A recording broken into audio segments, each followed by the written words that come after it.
Buenas tardes nuevamente a los que se acaban de unir. Mi nombre es Andrés Felipe Saavedra, soy físico y asesor en protección radiológica. El día de hoy iniciamos con la primera charla con respecto a nuestro programa anual de capacitación y el tema que trataremos será riesgos para la salud y gestión del riesgo radiológico.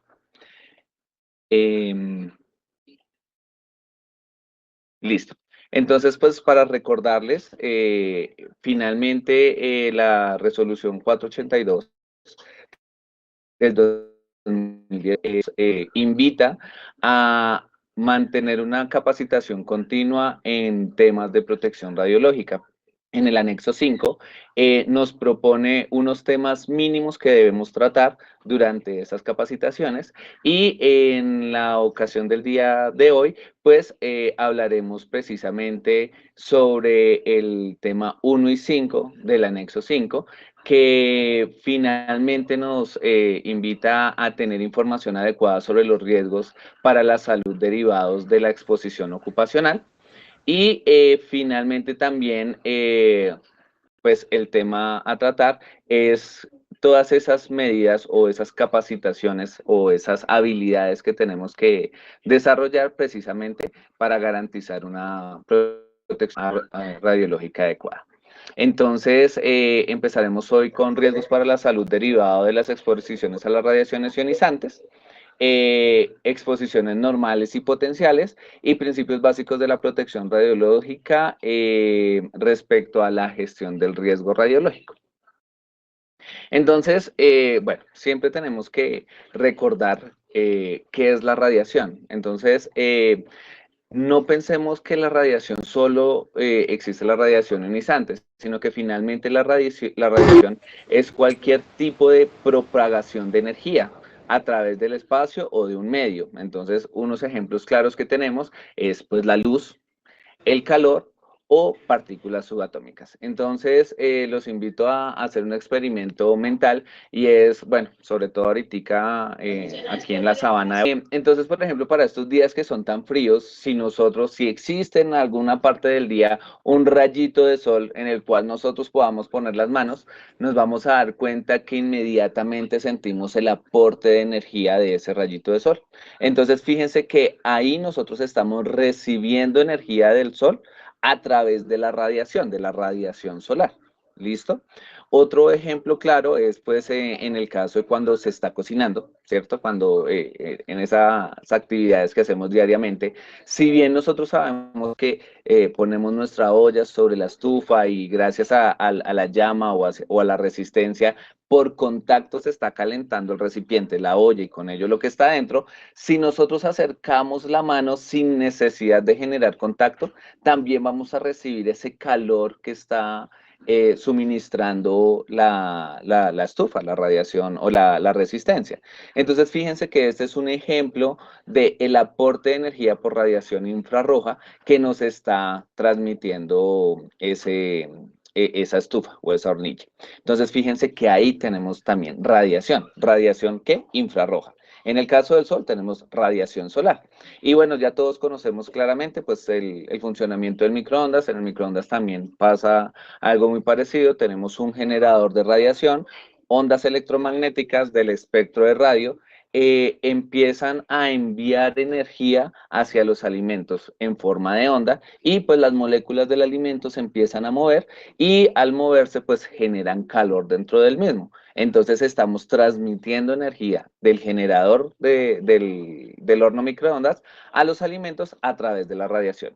Y pues finalmente pues tenemos los rayos X, que es digamos como uno de nuestros grandes temas en protección radiológica. Y es que finalmente los rayos X también, si bien nos sirven para obtener imágenes del interior de nuestro cuerpo, también es energía, es radiación que está aportando o que transporta energía.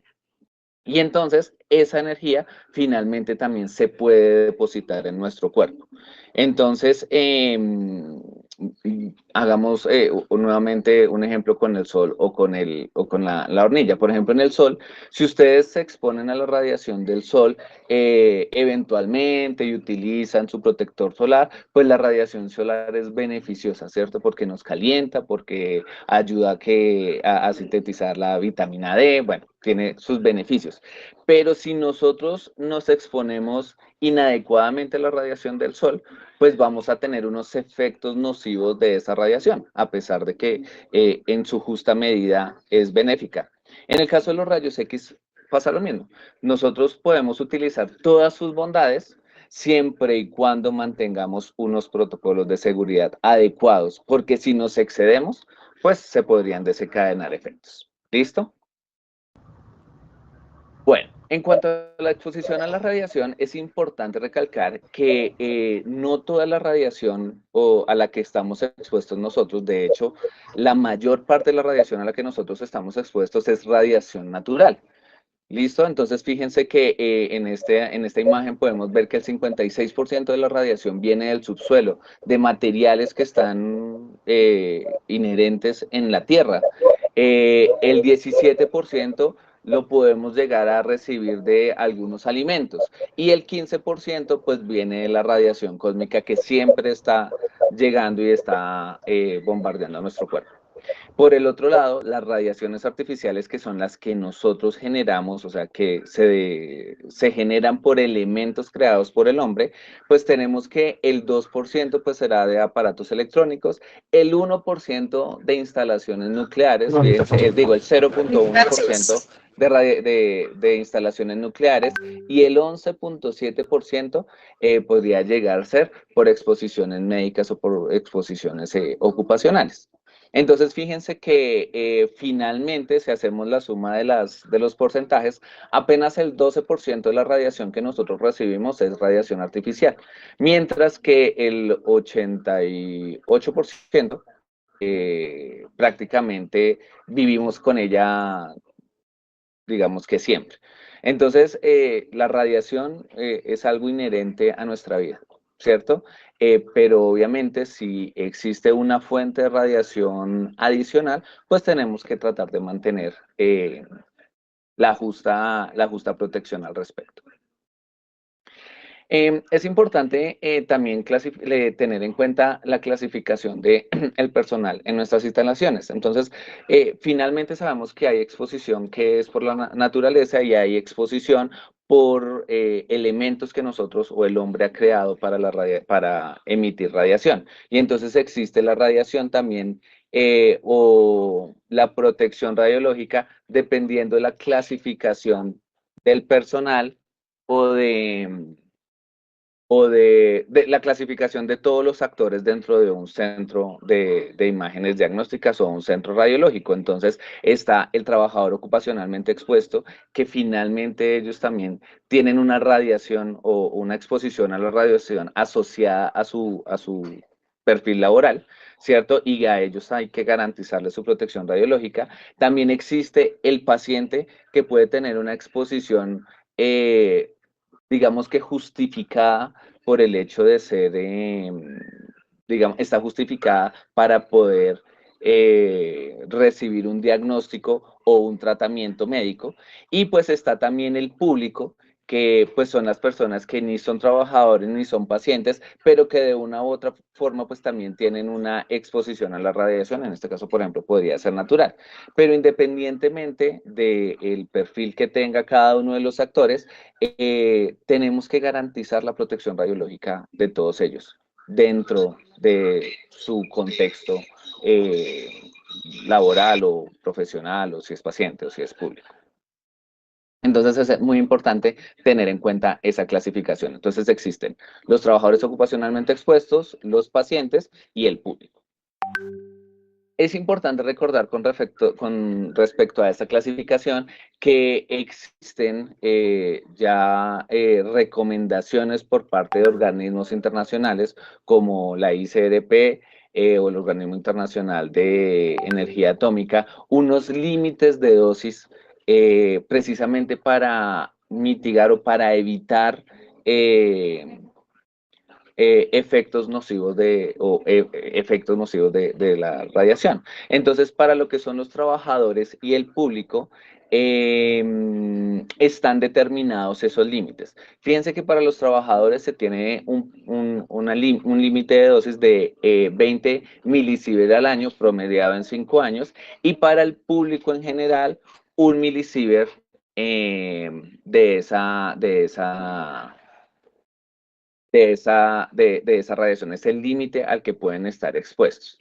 Estos límites finalmente están establecidos porque al superar esas dosis, los efectos que se podrían tener, pues ya podrían ser, o sea, ya se pueden documentar que a partir de esas dosis podrían llegar a tener algunos eventos adversos. Entonces, por eso se recomienda no sobrepasar esos límites, precisamente para evitar esos eventos que se pudieran generar.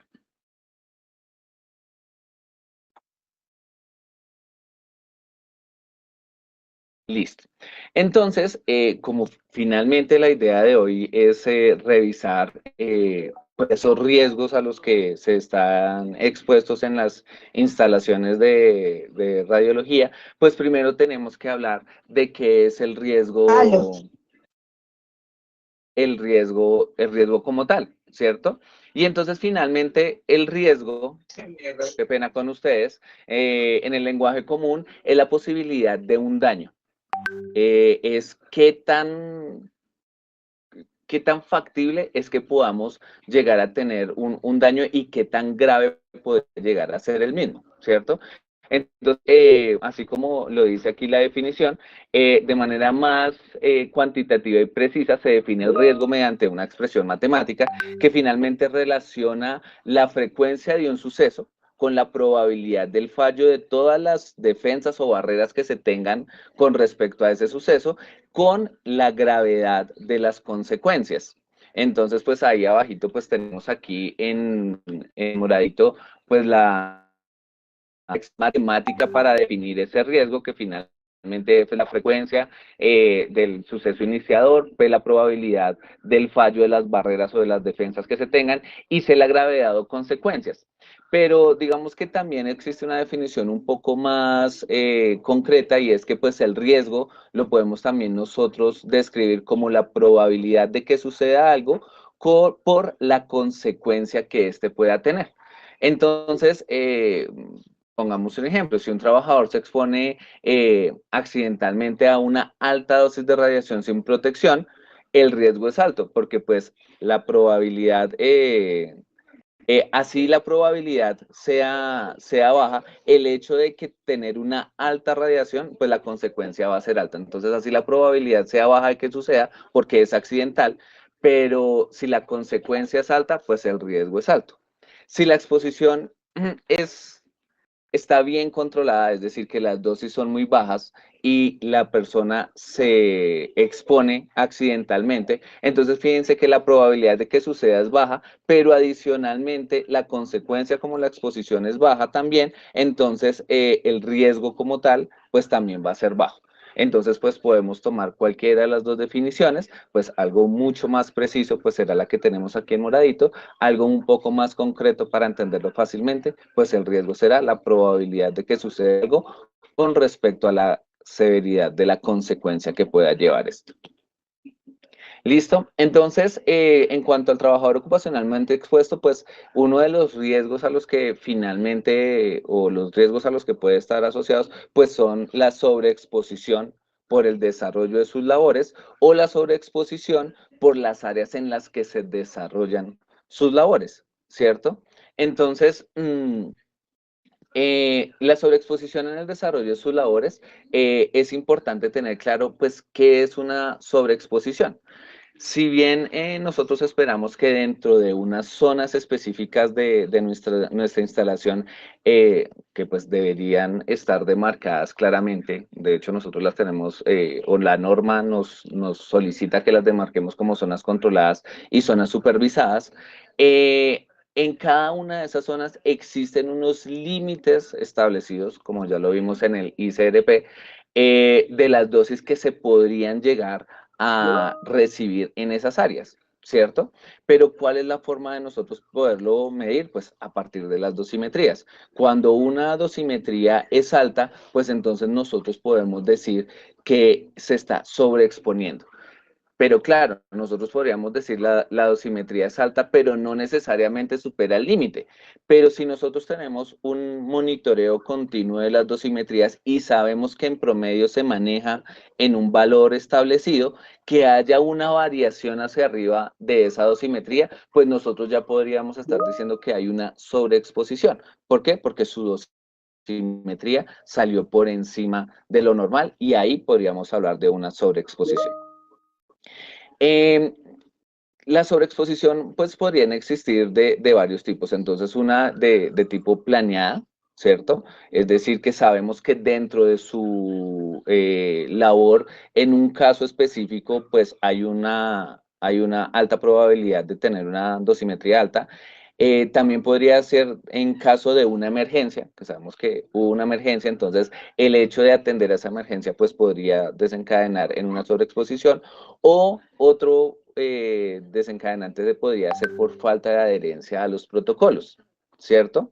Y lo segundo pues efectivamente el área donde ocurre la exposición. Pero aquí lo ponemos en rojo el tema de falta de adherencia a los protocolos porque finalmente esa falta de adherencia a los protocolos, pues es algo que nosotros podemos evitarlo, ¿cierto? Digamos, finalmente, si la sobreexposición es planeada o la exposición es planeada, digamos que sabemos cuál va a ser el desencadenante, ¿cierto?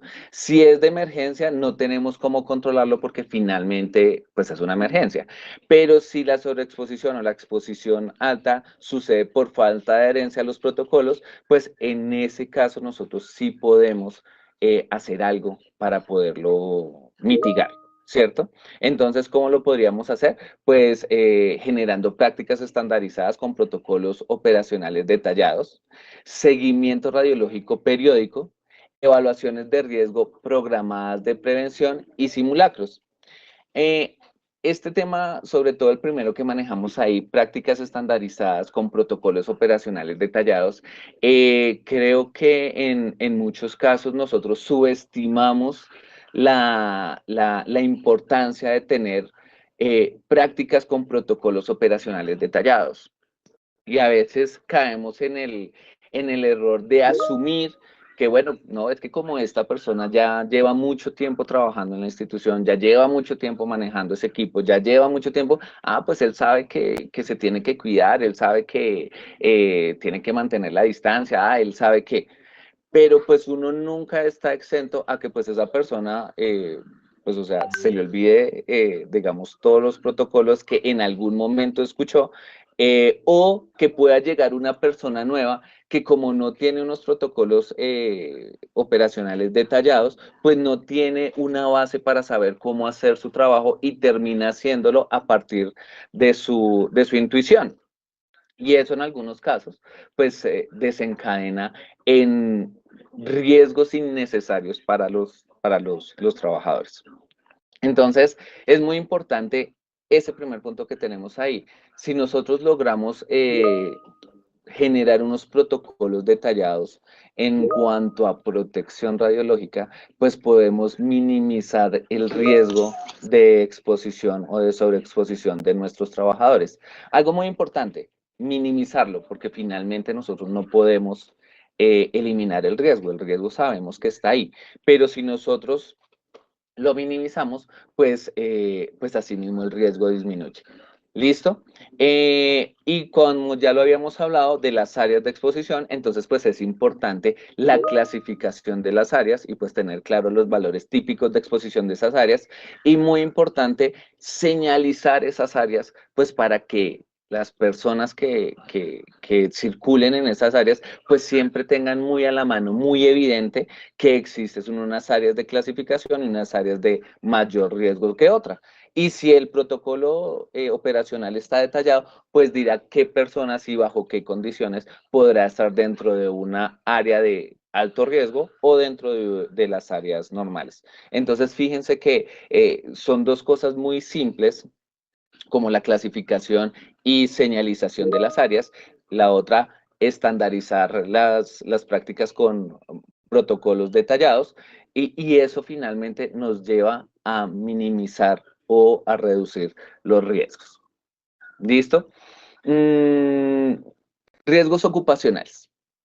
Entonces, pues nosotros sabemos que con respecto a las radiaciones ionizantes, pues siempre vamos a estar expuestos a los efectos estocásticos, que pues cabe recordar que los efectos estocásticos son esos efectos que no necesitan tener un límite de dosis para que se puedan generar.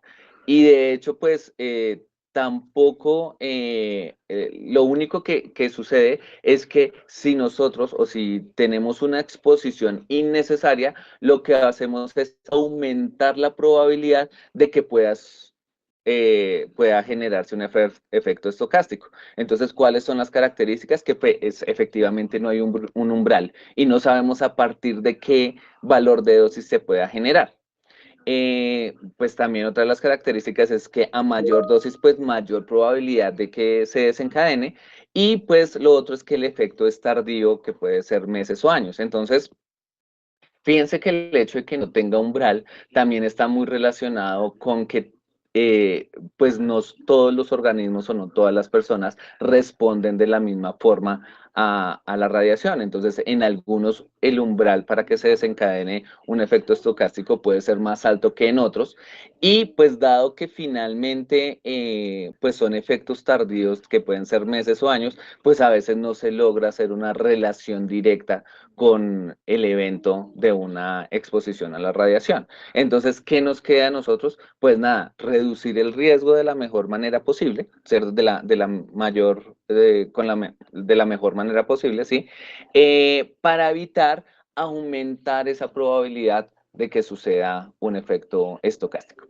Dentro de los ejemplos, entonces, pues puede ser un CA inducido por radiación, podría ser una leucemia o podría ser un cáncer de tiroides. Pero como les digo, finalmente no hay un umbral y pues digamos que finalmente el hecho de sobreexponernos o de exponernos innecesariamente a la radiación, pues aumenta la probabilidad de que se pueda desencadenar un efecto de estos.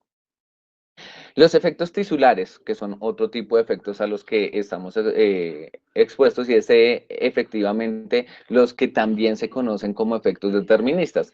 ¿Cuáles las características de esos? Es que finalmente estos sí cuentan con un umbral de dosis definido, es decir, que sí se tiene un valor Este de es un dosis curso a de partir de la cual para la empresa. Van a hacer se una evaluación. estima que se pueda empezar a generar este efecto. Obviamente, pues a mayor dosis, mayor daño, pues precisamente por la radiación, es decir, se puede agravar el efecto y los efectos pueden ser inmediatos, de horas, días o semanas. Entonces, estos serían los efectos deterministas. Y claro, esos efectos deterministas, pues como ya les había dicho, sí están asociados a un umbral, es decir, a un nivel de dosis específico que a partir de ahí ya se genera. Entonces, un ejemplo, pues un eritema cutáneo, enrojecimiento de la piel, pues a partir de 2 grays en adelante, cataratas para dosis de radiaciones superiores a 0,5 grays, y síndrome de radiación aguda, pues que podría ser hematopoyético a partir de 1 grays, gastrointestinal a partir de 6 grays, o pues neurovascular entre 20 y 50 grays. Entonces, estos serían como los efectos. Como ya les había mencionado anteriormente, finalmente para cada actor el servicio o de la instalación radiológica, pues existe un tipo de exposición asociada a ese actor. Entonces, pues finalmente existen las exposiciones ocupacionales, como ya lo había mencionado, pues son exposiciones a las que está expuesto un trabajador ocupacionalmente expuesto por la realización de su labor, ¿cierto? Es decir, que dentro de su contratación está contemplado que va a trabajar en un sitio donde hay exposición a la radiación. Exposiciones médicas, que pues esas exposiciones médicas son todas esas exposiciones a las que estamos sometidos todas las personas cuando estamos actuando como paciente. Es decir, que es una exposición en la que el riesgo al que nos estamos exponiendo es mínimo con respecto a al bienestar o al poder detectar una anomalía en nuestro cuerpo, al diagnóstico o a la terapia de una enfermedad. Entonces, eso es una exposición médica, son las que finalmente están justificadas bajo un tratamiento o un procedimiento médico. Y las exposiciones del público, pues son todas las exposiciones que pues finalmente no están incluidas ni dentro del primer grupo ni dentro del segundo, y pues estas deberían estar más asociadas al tema de la radiación natural, la radiación que finalmente nosotros nos exponemos por el hecho de vivir en el planeta. Entonces, esos serían como los tipos de exposiciones. Hay que tener muy claro que pues existen un tipo de exposiciones que son las normales, o sea, las que se esperan que se desarrollen dentro de cada una de esas de roles que puede tener el actor dentro de una instalación, pero adicionalmente existen las exposiciones potenciales, que esas exposiciones son las exposiciones que se podrían llegar a ocurrir en caso de que haya una anomalía o un fallo dentro de los protocolos o dentro de los sistemas de seguridad en cuanto a protección radiológica. Entonces, fíjense que hay unas exposiciones que las exposiciones normales son las que hablamos de la ocupacional, la médica y la público, pero eso dentro de un rango normal, o sea, dentro de lo que se espera que suceda generalmente. Pero también te es presente que las exposiciones potenciales siempre están ahí si llega a haber algún fallo dentro de los sistemas de protección o de contención de las emergencias. Entonces, finalmente, ¿qué es lo que necesitamos llegar a hacer? Pues tenemos que aprender o tenemos que empezar a hacer gestión del riesgo. ¿Pero qué es esto? Pues la gestión del riesgo es el proceso de identificar, evaluar y minimizar el impacto del riesgo. En otras palabras, es una forma en que nosotros, dentro de las organizaciones, pues podemos evaluar, bueno, identificar todos los posibles riesgos o todos los posibles peligros a los que puede estar enfrentados todos los actores del servicio y tomar medidas que los mitiguen o los reduzcan al máximo, pues buscando eliminarlos y así pues evitar que finalmente haya, bueno, sucedan esos eventos o que esos peligros lleguen a un desenlace no previsto. Entonces, ¿qué es lo que se tiene que hacer? Pues bueno, ya lo habíamos dicho, identificar y evaluar el riesgo. Una forma de nosotros poder visualizar estos riesgos, pues puede ser a través de una matriz de riesgo. Esta pues finalmente es una herramienta visual en la que nosotros podemos organizar, clasificar los eventos, los riesgos dentro de pues bajo los dos criterios que son la probabilidad de ocurrencia del evento y la consecuencia o severidad de que en el caso de que ocurra. Entonces, con esta matriz, la idea es que nosotros visualmente podamos priorizar los riesgos a los que primero tenemos que tomar o primero tenemos que atacar para minimizar ese riesgo. Entonces recuerden que yo les había mostrado anteriormente que el riesgo nosotros lo podríamos tomar como la probabilidad de que ocurra algo por las consecuencias. Entonces fíjense que aquí los organizamos de esa forma, la probabilidad y la severidad de las consecuencias si llega a ocurrir y con eso nosotros podemos evidenciar cuál es el riesgo más alto que se tiene dentro de la institución y cómo pues o a cuál es al que primero debemos atacar para minimizarlo. Dentro del análisis de riesgos, pues este ya finalmente se compone, pues uno, de la identificación del peligro, de lo que puede causar daño, evaluar pues la probabilidad de que efectivamente pues vaya a suceder y pues evaluar claramente cada una de las consecuencias de si ocurriera ese evento. Entonces, el hacer ese análisis de riesgos identificar, evaluar la probabilidad de que suceda y evaluar las consecuencias de las mismas, pues finalmente nos va a ayudar a gestionar mejor el riesgo dentro de nuestra institución. Dentro de las matrices de riesgo, entonces están, por ejemplo, esta matriz de 5 por 5, en la cual pues se clasifica pues la probabilidad de que suceda un evento dentro de lo que es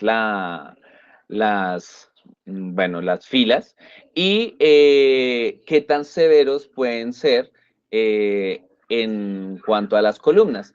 Y de esta forma nosotros podemos ir clasificando cada uno de esos eventos que nosotros consideramos como un riesgo. Y así como ya les había dicho, fíjense aquí en la parte superior derecha, pues tendremos el evento al que necesitamos ponerle más atención. Porque fíjense que es un evento donde los resultados podrían ser catastróficos, digámoslo así, y adicionalmente es muy seguro que pueda ocurrir. Entonces, a esos eventos son a los que nosotros deberíamos empezar a estudiar cómo minimizarlos para que finalmente pues reducirlo al máximo. Están también estas matrices un poco más sencillas, entonces simplemente la probabilidad se denota como alta, media y baja, y la severidad como medio, bajo y alto. Matriz de 3 por 3 efectivamente, en este caso, fíjense que a la parte derecha inferior es donde tenemos los riesgos más importantes a los que tenemos que ponerles atención. Y bueno, aquí tenemos otra matriz de 3 por 3, no se alcanza a leer muy bien, pero fíjense que estas matrices finalmente nos permiten visualizar rápidamente y claramente a dónde tenemos que empezar a enfocar nuestros esfuerzos para finalmente tratar de minimizar esos riesgos que están en rojo en cada una de ellas. ¿Listo? Bueno, pues finalmente esta matriz pues se puede aplicar a muchas cosas, en el tema de la construcción, en los impactos financieros y pues obviamente en nuestro caso en el tema de la salud. Entonces, un ejemplo de análisis de riesgo, por ejemplo, para nosotros en el tema de radiología es pues cuando alguien está trabajando en intervencionismo cerca de o bueno, en general, cerca de un equipo de radiología. Entonces, nosotros, ¿cómo podemos empezar a hacer las consideraciones o cómo podemos empezar a hacer ese análisis? Entonces, pues, una de las cosas principales que debemos tener en cuenta es la complejidad del procedimiento. Entonces, esa complejidad del procedimiento, ¿por qué nosotros la ponemos aquí como parte principal? Es porque no es lo mismo un procedimiento en el que se tenga que utilizar un equipo, como por ejemplo un equipo periapical o un equipo portátil, a una complejidad mayor, como por ejemplo en el caso aquí que tenemos intervencionismo, donde estos equipos pues emiten más radiación, adicionalmente que los tiempos del estudio son mucho más prolongados que en el caso de la radiología convencional. Entonces, el tiempo de exposición típico del procedimiento. Entonces, vuelvo al tema. Por ejemplo, en radiología convencional, una exposición no alcanza a durar una décima de segundo. ¿Sí? Los disparos o la exposición es muy rápida, mientras que en procedimientos ortopédicos o procedimientos de intervencionismo, el tiempo de exposición puede llegar a ser de minutos, bueno, de 1 minuto, 5 minutos, 10 minutos, incluso algunos casos pueden llegar a ser mucho más altos. Entonces, es importante tener en cuenta la complejidad del procedimiento, el tiempo de exposición típico del procedimiento y la posición del colaborador dentro de la sala durante los procedimientos. Entonces aquí en la parte inferior derecha pues tenemos un esquema.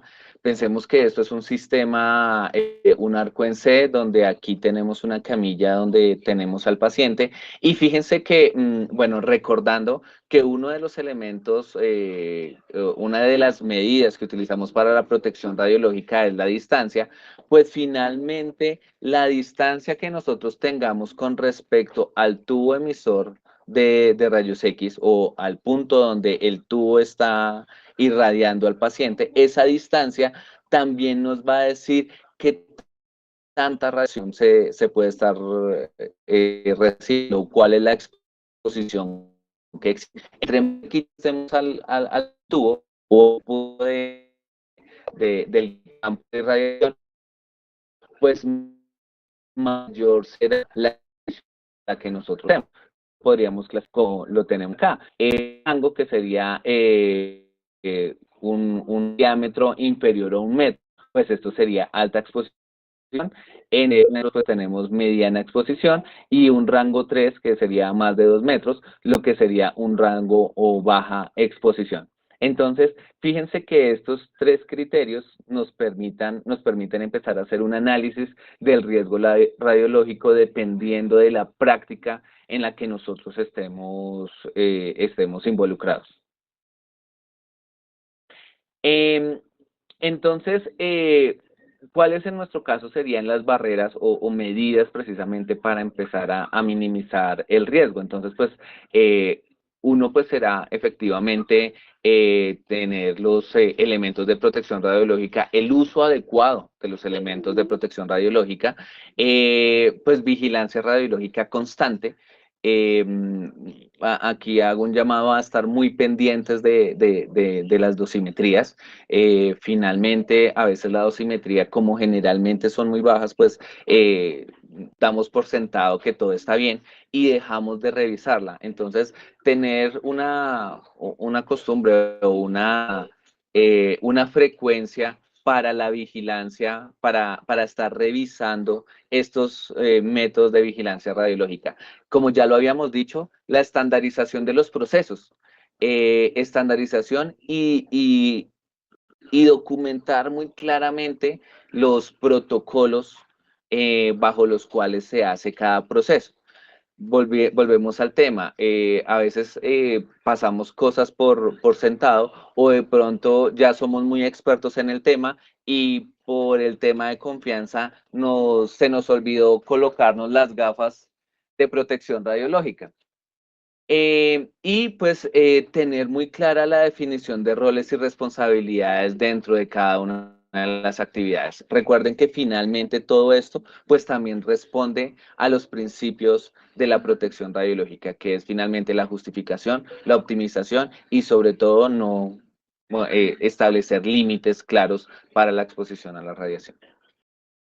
Entonces, pues aquí tenemos un boletín en los cuales, por ejemplo, se establecen unas recomendaciones para la protección radiológica para todo el personal que está involucrado dentro de una práctica específica, en este caso en el tema de fluoroscopía. Entonces, fíjense que es el hecho de que si bien son cosas que en teoría nosotros sabemos, es bueno siempre tenerlas en un lugar donde podamos visualizarlas y recordar la importancia de tener, por ejemplo, puesto bien el chaleco, colocarnos las gafas, el protector tiroideo, recordar que a mayor distancia, pues efectivamente podemos minimizar la radiación, que si no necesitamos estar eh, disparando el equipo tanto tiempo, pues tenerlo presente, usar los blindajes, pues aquí ya lo habíamos hablado en cuanto a la protección radiológica. Y fíjense que aquí están pues todas las instrucciones y todas las recomendaciones, 10 específicamente,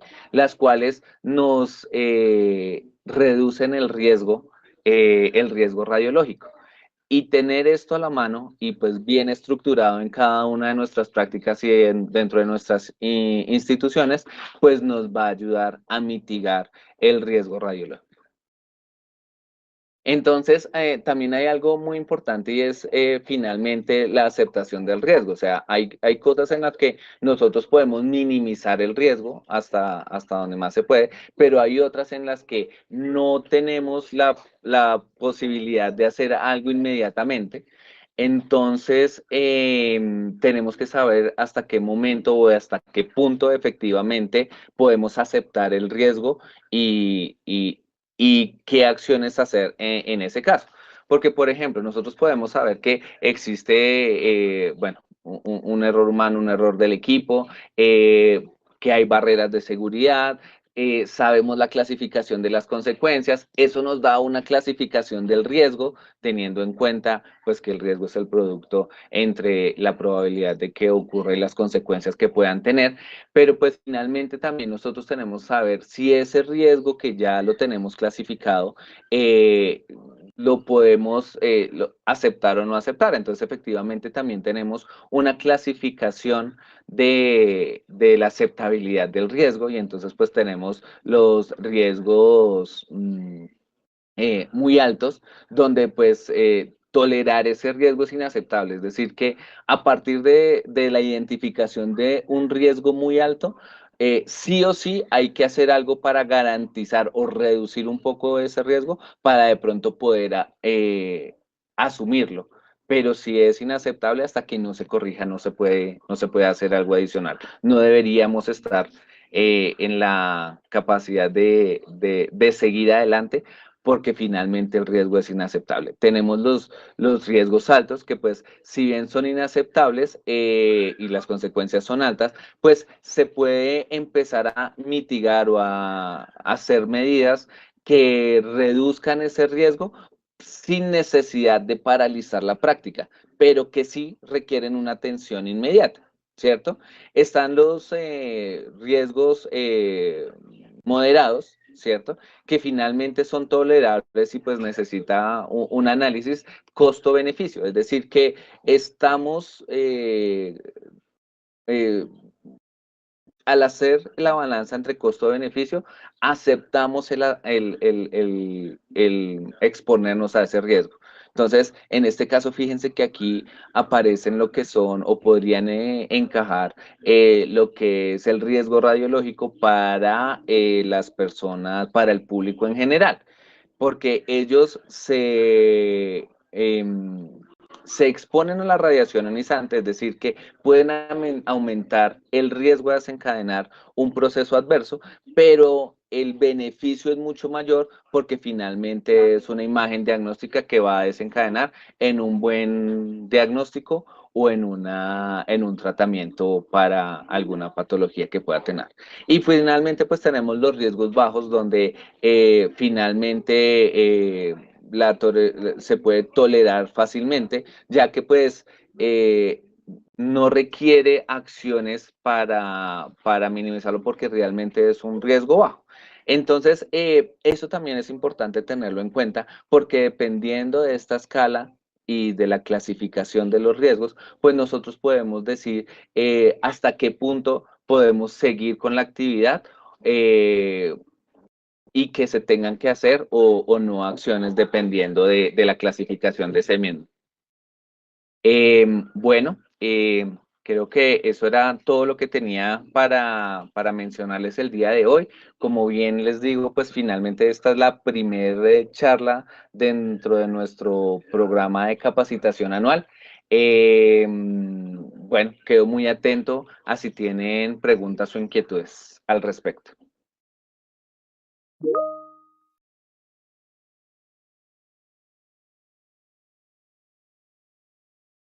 Mm, ¿Alguna pregunta?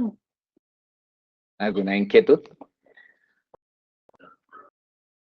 Ya pueden ingresar a través del enlace en el chat de la reunión, ahí ya se encuentra la evaluación. Perfecto, Grace, muchas gracias. Entonces, bueno.